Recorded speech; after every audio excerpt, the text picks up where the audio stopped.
Bismillahirrahmanirrahim. Assalamualaikum warahmatullahi wabarakatuh.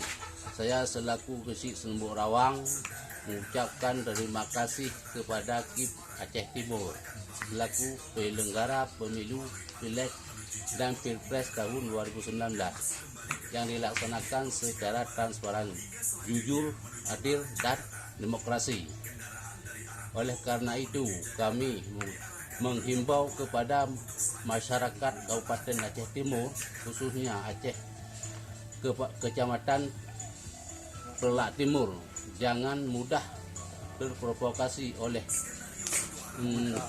berita maupun informasi yang tidak jelas sumbernya, yang bertujuan untuk mengganggu situasi Kamtibmas di wilayah Aceh Timur.